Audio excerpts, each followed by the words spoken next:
अंजलि की सास मीना जोर जोर से रसोई में बर्तन पटक रही थी। उसका गुस्सा बढ़ता ही जा रहा था और जितना गुस्सा बढ़ रहा था उतना ही बर्तनों की आवाज बढ़ रही थी। उधर अंजलि सो रही होती है। बर्तन की आवाज से अंजलि उठ जाती है और अपने पति सुरेश से बोलती है, क्या सुरेश, आपकी मम्मी तो चैन से सोने भी नहीं देती। लेकिन सुरेश वहाँ होता तो सुनता ना, क्योंकि वो तो ऑफिस जा चुका था। मीना ने उसे चाय, नाश्ता, टिफिन सब कुछ बना के दे दिया था। लेकिन अंजलि महारानी जी की नींद खुलने का नाम ही नहीं ले रही थी।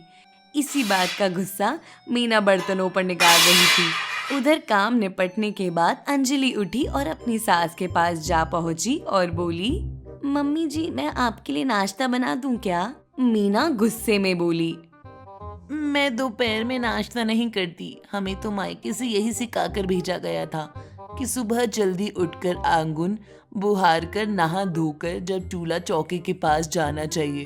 पर आजकल की बहू, बेटा एक बार घड़ी को तो देखो, 11 बज चुके हैं। अरे मम्मी जी, आप भी ना, 11 बजे कौन सी दोपहर हो जाती है। बस थोड़ा सर दर्द था तो इसलिए देर से आँख खुली। लगता है घर जाना पड़ेगा। घर क्यों जाना है? मम्मी जी, बताया था ना, सर दर्द।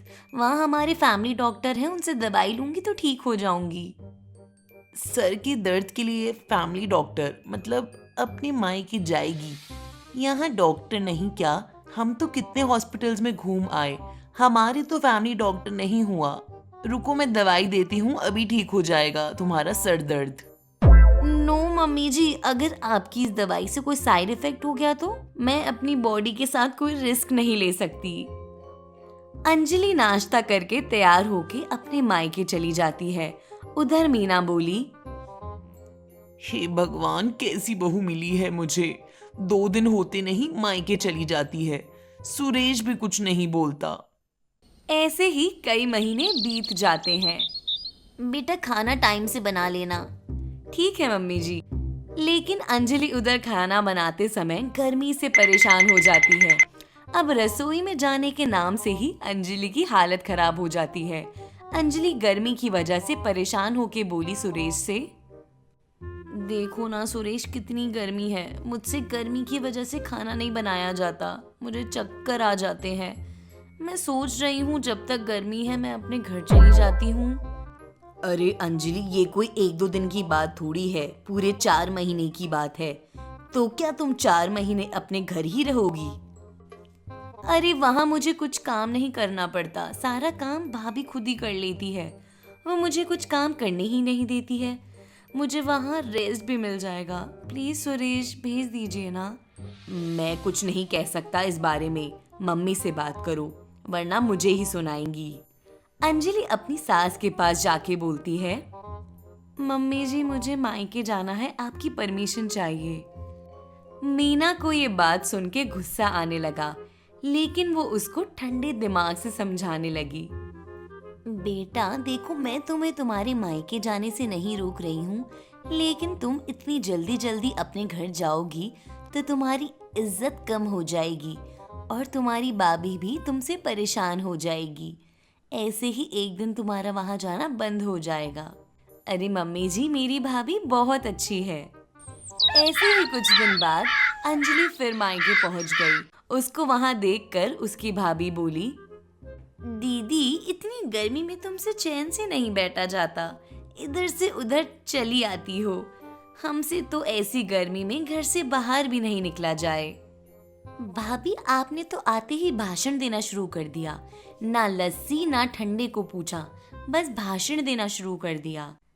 अंजलि को आज अपनी खातिरदारी ना देखकर अजीब सा लगा। उधर शाम होने पर प्रिया अपने कमरे से बाहर नहीं आई। ये देखकर अंजलि अपनी माँ से बोली, माँ, भाभी कुछ बदली बदली सी नजर आ रही है, कुछ बात हुई है क्या?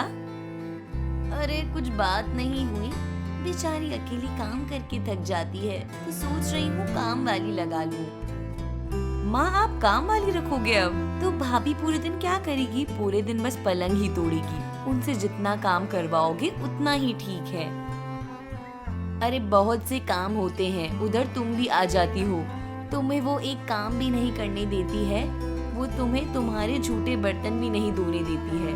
अरे माँ, वो बहू है इस घर की, वो नहीं करेगी तो कौन करेगा काम।